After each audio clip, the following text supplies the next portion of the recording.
샘터 가족 여러분 안녕하십니까? 샘터지기 김덕계 목사입니다. 어제 우리는 창세기 16장의 말씀을 통해서 아브라함이 자기 아내 사레의 말을 듣고 사레의 여종 하갈을 통해서 이스마엘을 낳는 장면을 공부했습니다.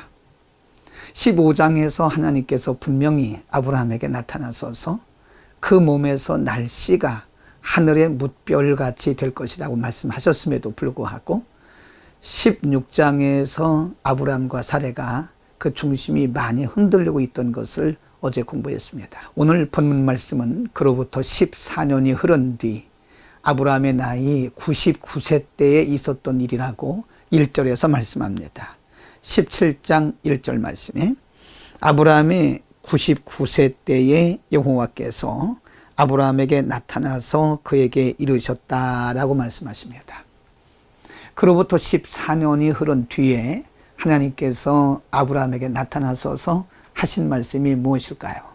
1절 말씀, 그에게 이르시되 나는 전능한 하나님이라 너는 내 앞에서 행하여 완전하라. 2절 말씀, 내가 내 언약을 나와 너 사이에 세워 너로 심히 번성케 하리라고 말씀하시고 4절 말씀도 보면 내가 너와 내 언약을 세우니 너는 열국의 아비가 될 것이고 5절 말씀에는 이제후로는 내 이름을 아브라함이라 하지 아니하고 아브라함이라 하리니 이는 내가 너로 열국의 아비가 되게 할 것이다 라고 말씀하십니다. 6절 말씀에 계속해서 말씀하기를 내가 너로 심히 번성케 하리니 나라들이 내게로 쫓아 일어나며 열왕이 내게로 쫓아 나리라. 7절 말씀에 내가 내 언약을 나와 너와 내 대대 후손의 사이에 세워서 영원한 언약을 삼고 너와 내 후손의 하나님이 될 것이라고 말씀합니다. 8절 말씀에 계속해서 내가 너와 내 후손에게 너의 우거하는 이 땅 곧 가나안 일경으로 주어 영원한 기업이 되게 하고 나는 그들의 하나님이 되리라고 말씀하십니다. 그리고 또 15절 말씀에 보면 하나님이 또 아브라함에게 이르시되 내 아내 사레는 이름을 사레라 하지 말고 그 이름을 사라라 하라. 그 이유가 16절 말씀에 보면 내가 그에게 복을 주어 그로 4개 아들을 낳아주게 하며 내가 그에게 복을 주어 그로 열국의 어미가 되게 하리니 민족의 열방이 그에게서 나리라 라고 말씀하셨습니다. 19절에서도 말씀하기를 하나님이 가라사대 내 아내 사라가 정녕 4개 아들을 낳으리니 너는 그 이름을 이삭이라 하라. 내가 그와 내 언약을 세우리니 그의 후손에게 영원한 언약이 되리라고 말씀하십니다. 여러분 이것은 무엇을 의미할까요? 우리가 어제 16장에서 상고했던 대로 아브라함과 그 아내 사라의 중심이 흔들리고 있습니다. 시간이 14년이 흘렀지만 여전히 아브라함과 그 아내는 그 중심이 흔들리고 있습니다.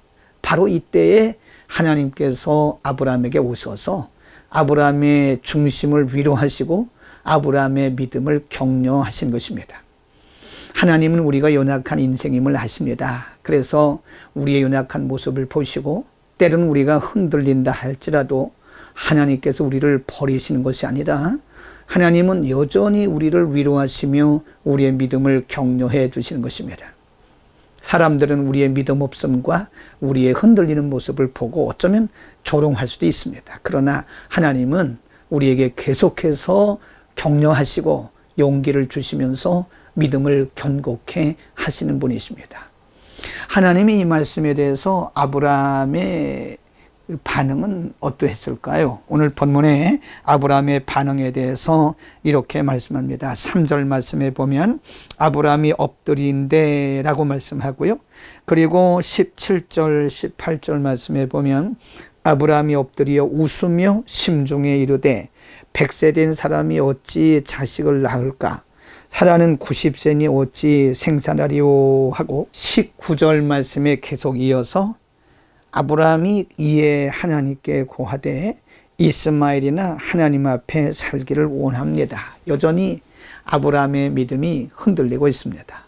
하나님께서 그에게 용기를 주시고 격려하셨음에도 불구하고 아브라함은 속으로 웃으면서 이스마엘이나 나의 상속자가 될 것이라고 자기의 생각을 말하고 있습니다. 아브라함은 현실적으로 불가능하게 보였기 때문에 그는 하나님께 이렇게 말씀드렸던 것입니다. 그러나 그럼에도 불구하고 하나님은 아브라함에게 또다시 두 가지를 말씀하십니다. 첫 번째는 9절 말씀에 보면 하나님이 또 아브라함에게 이르시되 그런즉 너는 내 언약을 지키고 내 후손도 대대로 지키라. 10절 말씀에 너희 중 남자는 다 할례를 받으라. 이것이 나와 너희와 너희 후손 사이에 지킬 새 언약이라고 말씀하셔요. 그리고 두 번째 20절 말씀에서 내 언약은 내가 명년에 이 기한에 사라가 내게 낳을 이삭과 세우리라. 21절 말씀에 하나님이 아브라함과 말씀을 마치시고 그를 떠나 올라가셨다라고 말씀합니다.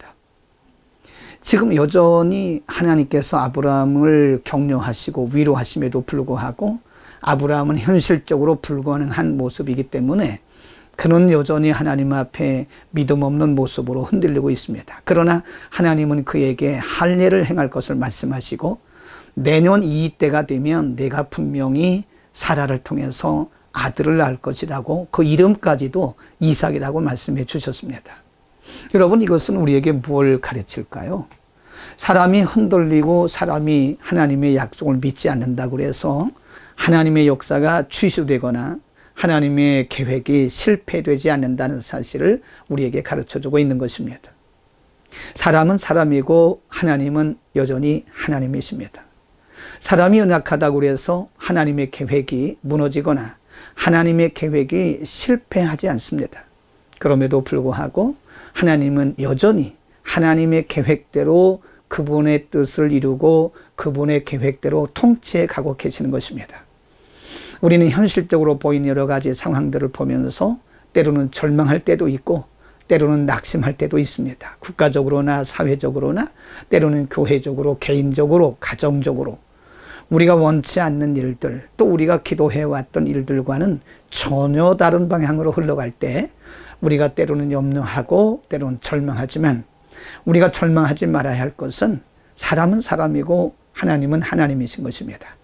하나님은 사람의 조건이나 상황에 관계없이 하나님의 계획대로 하나님의 뜻을 이루시고 하나님의 계획대로 통치해 가고 계시는 것입니다. 그 하나님을 우리의 하나님으로 우리가 모시고 있기 때문에 우리는 우리의 연약함 때문에 좌절하거나 실망하거나 포기해서는 안 됩니다. 하나님은 하나님이시고 연약한 우리 인생은 인생입니다. 하나님이 하시는 것입니다. 기도하겠습니다. 거룩하신 하나님, 오늘도 창세기 17장의 말씀을 통해서 하나님께서 그럼에도 불구하고 여전히 하나님의 계획과 뜻을 이루고 있음을 말씀해 주셨습니다. 연약한 아브라함은 여전히 흔들리고 있음에도 불구하고 하나님은 그와 상관없이 여전히 하나님의 계획대로 이루고 있음을 가르쳐 주셨습니다.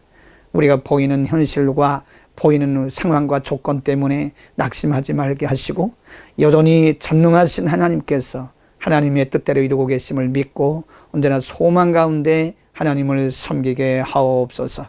예수 그리스도의 이름으로 기도드립니다. 아멘.